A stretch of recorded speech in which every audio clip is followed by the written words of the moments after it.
Friends, welcome back to my channel जय सीताराम। चलिए जानते हैं भगवान श्री राम के पिता राजा दशरथ का जन्म कैसे हुआ, क्या है कथा। चलिए, महाराज दशरथ का जन्म एक बहुत ही अद्भुत घटना है। पौराणिक धर्म ग्रंथों के आधार पर बताया जाता है कि एक बार राजा आज दोपहर की वंदना कर रहे थे। उस समय लंकापति रावण उनसे युद्ध करने के लिए आया और दूर से उनकी वंदना करना देख रहा था। राजा अज ने भगवान शिव की वंदना की और जल से अर्पित करने की जगह पीछे फेंक दिया। यह देखकर रावण को बड़ा आश्चर्य हुआ।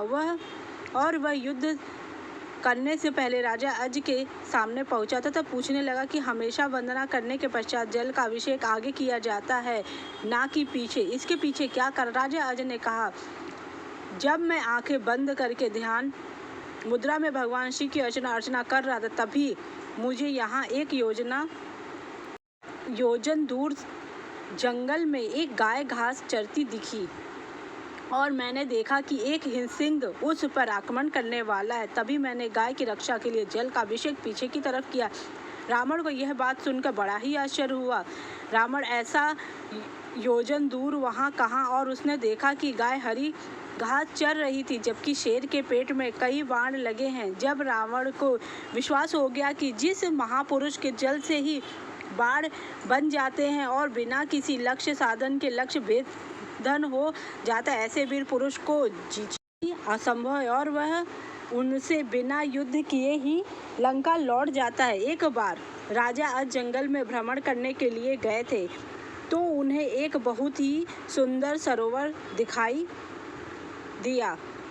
सरोवर में एक कमल का फूल था जो अति सुंदर प्रतीत हो रहा था। उस कमल को प्राप्त करने के लिए राजा अज सरोवर में चले गए, किंतु यह क्या, राजा अज जितना भी उस कमल के पास जाते वह कमल उनसे उतना ही दूर होता जाता और राजा अज उस कमल को नहीं पकड़ पाया। अंततः आकाशवाणी हुई कि हे राजन, आप निसंतान हैं, आप इस कमल के योग्य नहीं है। इस आकाशवाणी ने राजा अज के हृदय में एक भयंकर घात किया। राजा अज अपने महल में लौट आए और चिंताग्रस्त रहने लगे। उन्हें संतान नहीं थी, जबकि वह भगवान शिव के परम भक्त थे। भगवान शिव ने उनकी इस चिंता को ध्यान में लिया और उन्होंने धर्मराज को बुलाया और कहा कि तुम किसी ब्राह्मण को अयोध्या नगरी में पहुंचाओ, जिससे राजा अज को संतान की प्राप्ति हो के आसार हो।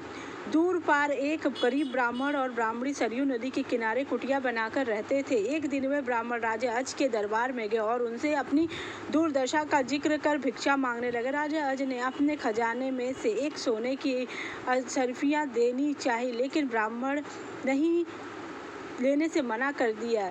यह प्रजा का है, आप अपने पास जो है उसे दीजिए। तब राजा अज ने अपने गले का हार उतारा और ब्राह्मण को देने। ब्राह्मण ने मना कर दिया कि यह भी प्रजा की संपत्ति से। इस प्रकार राजा अज को बड़ा ही दुख हुआ कि आज एक गरीब ब्राह्मण उनके दरबार से खाली हाथ जा रहा। तब राजा अज शाम के एक मजदूर का भेष बनाते हैं और नगर में किसी काम के लिए निकल जाते हैं। चलते चलते वह एक लोहार के यहाँ पहुँचते और अपना परिचय बिना बताए ही वहाँ विनय कर काम करने लगते हैं। पूरी रात को हथौड़े से लोहे का काम करते, जिसके बदले में उन्हें कुछ 1 टका मिलता है। ब्राह्मण नहीं था उन्होंने वह 1 टका ब्राह्मण की पत्नी को दे दिया और कहा कि इसे ब्राह्मण को दे देना। तब ब्राह्मण आया तो ब्राह्मण की पत्नी ने वह टका ब्राह्मण को दिया और ब्राह्मण ने उस टके को जमीन पर फेंक दिया। तभी एक आश्चर्यजनक घटना हुई। ब्राह्मण ने जहाँ टका फेंका था वहाँ एक गड्ढा हो गया। ब्राह्मण ने उस गड्ढे को खोदा और उसमें से